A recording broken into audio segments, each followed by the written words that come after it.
So when you're coming to do the pied flycatcher or the redstart, the meeting place will be here in Ringford Village. So you just turn off the A75 there, drive in, past the house on your right, and then there's one on your left, and there's a parking space just beyond there. So that's where you would meet. Once you get up to where you're going to leave your car, some of you may recognise it. This is the same site as the Sparrowhawk. This is the wood the Sparrowhawk in.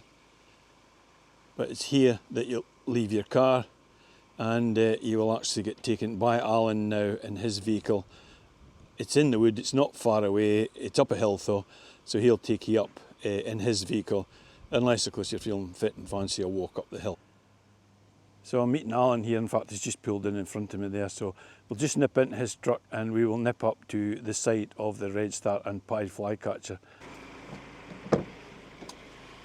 Good afternoon. Afternoon.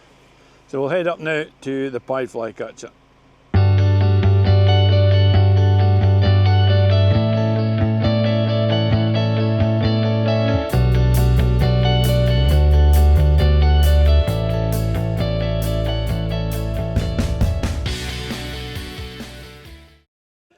Once you arrive up at the pied flycatcher stroke redstart site, this is where Alan parks the vehicle, and from here Alan will now, once he gets out the vehicle, he'll walk you in and show you exactly where to go, but it's only about 20 metres away.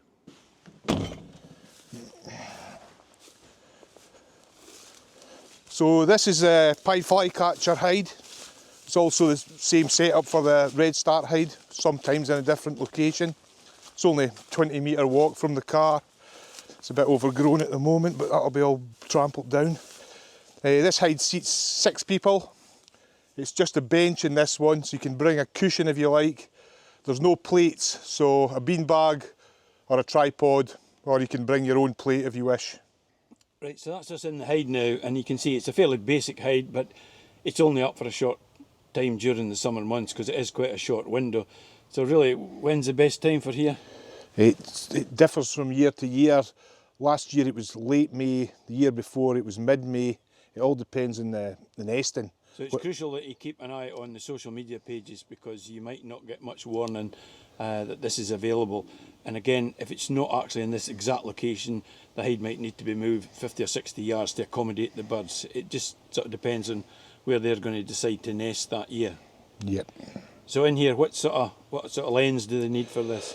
4500's adequate.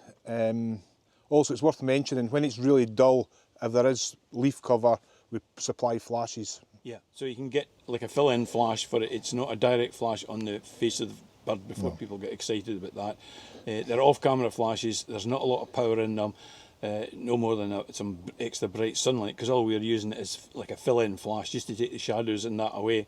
And the birds come to different perches, and it's a bit like the kingfisher. The perches can be changed from day to day, so you not necessarily get the same.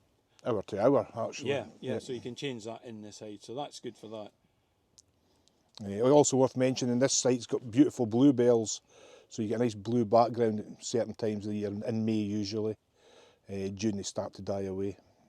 So when you're doing this hide, because it is in the same wood as the Sparrowhawk, you can do the Sparrowhawk at the same time. So you could have maybe half a day in here, half a day in the Sparrowhawk, morning, afternoon.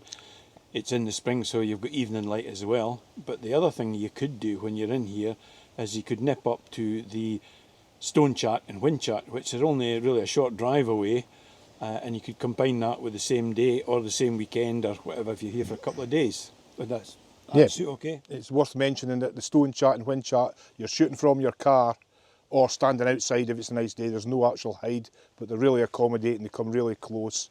And also you can do redstart and pied flycatcher on the same day, which is a little bit extra, but it's half a day one, half a day the other. Yeah, and one final thing before we finish to say is that although you saw you got a lift up to here, 99.9% of the time you will have to walk back down to your car.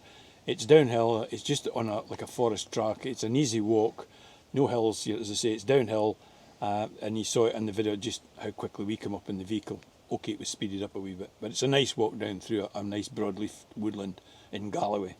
So hopefully that was enough to keep you going. We'll finish now with just some still images of the birds that have been taken from this site in the past, And should you wish to get in contact with Alan, do it the usual way, either through the website, social media pages, or there'll be an email up at the end of the video. So until the next time, thanks for watching. Goodbye. Thanks, bye-bye.